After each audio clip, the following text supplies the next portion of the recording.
താനൂർ നഗരസഭയിലെ CCTV monitoring പദ്ധതി കായിക വകുപ്പ് മന്ത്രി വി അബ്ദുറഹ്മാൻ ഉദ്ഘാടനം ചെയ്തു. MLAയുടെ ആസ്തി വികസന പദ്ധതിയിൽ ഉൾപ്പെടുത്തിയാണ് പദ്ധതി നടപ്പിലാക്കിയത്. താനൂർ ജംഗ്ഷൻ, പഴയ bus stand, harbour junction, police station എന്നിവിടങ്ങളിലായി നൂതന സാങ്കേതിക വിദ്യകൾ ഉപയോഗിച്ച് പ്രവർത്തിക്കുന്ന 13 ക്യാമറകളാണ് സ്ഥാപിച്ചിട്ടുള്ളത്. അതിൽ 5 ക്യാമറകൾ automatic number plate recording system ഉപയോഗിച്ച് പ്രവർത്തിക്കുന്നവയും ആർട്ടിഫിഷ്യൽ ഇന്റലിജൻസ് സംവിധാനം ഉപയോഗിച്ച് പ്രവർത്തിക്കുന്നവയുമാണ്. ജനങ്ങളെ കുറ്റകൃത്യങ്ങളിൽ നിന്ന് തടയുന്നതിനും സമാധാനാന്തരീക്ഷം കൊണ്ടുവരുന്നതിനും പദ്ധതി കൊണ്ട് സാധിക്കുമെന്ന് മന്ത്രി പറഞ്ഞു. നമ്മുടെ വ്യാപാര മേഖലയടക്കം നമ്മുടെ പ്രദേശത്ത് സമാധാന അന്തരീക്ഷം നിലനിർത്തുന്നതിന് ഗുണം ചെയ്യുമെന്നാണ് പ്രതീക്ഷിക്കുന്നത്. നമ്മളത് പരിശോധിച്ചറിയാം.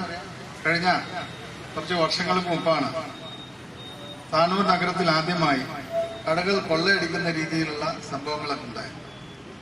ആ സമയത്താണ് നമ്മുടെ പോലീസ് വകുപ്പുമായി നമ്മൾ ചർച്ച ചെയ്യുകയും ഇത്തരത്തിൽ നഗരത്തെ പൂർണ്ണമായും നിരീക്ഷിക്കുന്ന രീതിയിലുള്ള സംവിധാനം കൊണ്ടുവരാൻ നമ്മൾ ഉദ്ദേശിച്ചു.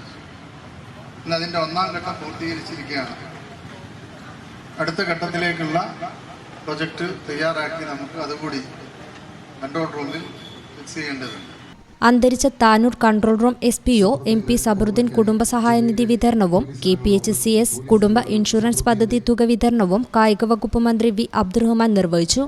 ശ്രേയ സോളർ ആൻഡ് ഇലക്ട്രിക്കൽ കമ്പനിയുടെ മാനേജിംഗ് പാർട്ണർ CBK തോമസ് പദ്ധതി വിശദീകരിച്ചു. താനൂർ പോലീസ് സ്റ്റേഷൻ അങ്കണത്തിൽ നടന്ന പരിപാടിയിൽ താനൂർ നഗരസഭ ചെയർമാൻ PP ഷംസുദ്ദീൻ അധ്യക്ഷത വഹിച്ചു.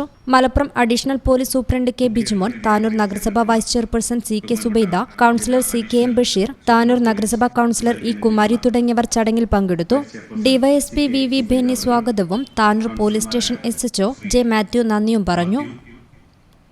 News bureau, Tirur.